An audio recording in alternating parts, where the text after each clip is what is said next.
We've had a very productive week. We took Sunday off.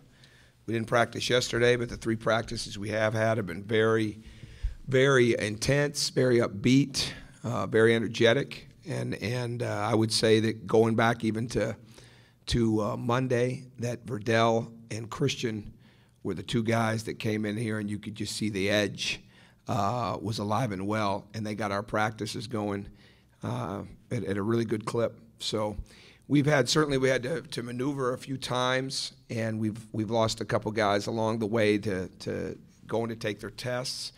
But we've had a couple different times that we've worked into, and for the most part, we've had most of the guys there.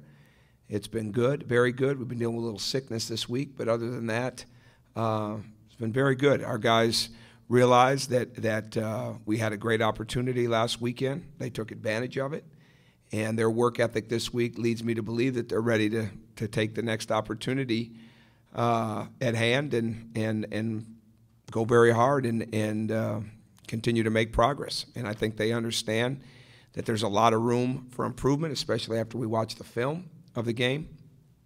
And at the same time, we're playing a very good opponent, very dangerous opponent, shoots the 3 extremely well. Their leading scorers, their inside player, Jack Cooley, and or especially over the last 5 games, he's been their leading scorer.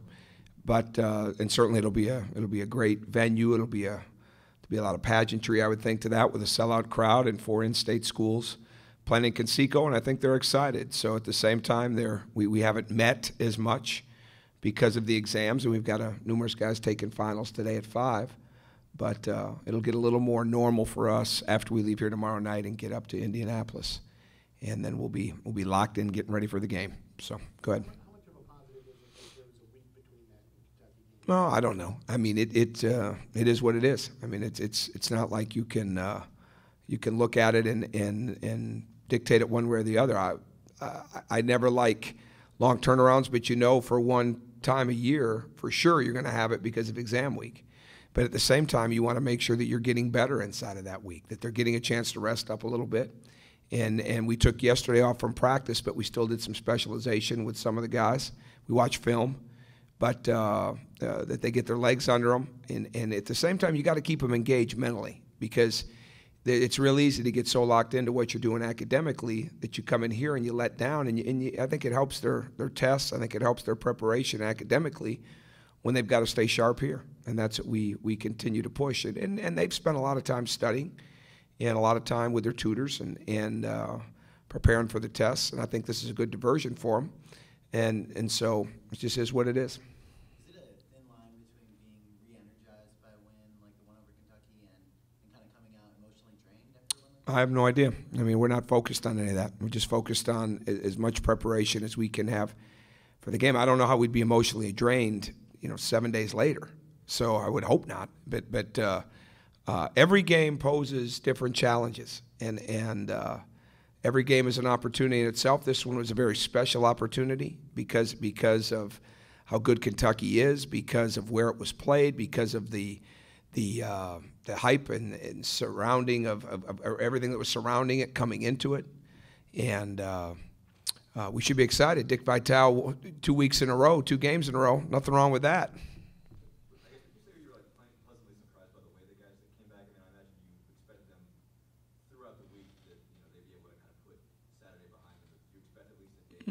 I don't want them to put it behind them. I want them to build on it. I think it can be a springboard to future opportunities. I think it would be very stupid and very, what's the word? It wouldn't make much sense for us to come in here and not try. If we tried to downplay that game or downplay that it happened, it wouldn't make any sense. At the same time, it'd be ridiculous as a coach to downplay that there were mistakes made in the game. And the old adage in coaching that you don't accept in victory what you won't accept in defeat.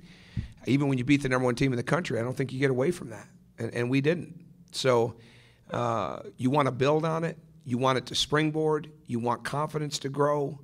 But at the same time, you want them to understand the bottom line is there's a lot of room to get better. And that's exactly how we've treated it. The challenge Notre Dame presents with the three-point shooting. Well, it's a very strong preparation in the sense that they very rarely put somebody out there that can't make a three-point shot. And the ones that can't make a three-point shot are very good around the rim and can make 15-footers. So you've got to have great ball pressure. And maybe the strength of their game is their pick-and-roll game, their ball screen game, because that creates so many opportunities for the three-point shot. So you've got to have great pressure. You've got to understand exactly what you're trying to do. Your rotations have got to be solid. And at the same time, you cannot give this team open shots. I mean, our shot challenges have got to be at an extreme high. And they've been very high, and they've got to continue to be that way. But we cannot allow a team like this to get comfortable. They pass the ball well, and this is what makes them a dangerous three-point shooting team, outside of just spacing. They pass the ball extremely well, and they really utilize the corners. And that's a big, big factor in how you're defending, because they want to use the entire court. And we've got to make sure that we're not allowing ball reversal and them being able to swing it from side to side to be the strength of their team that day.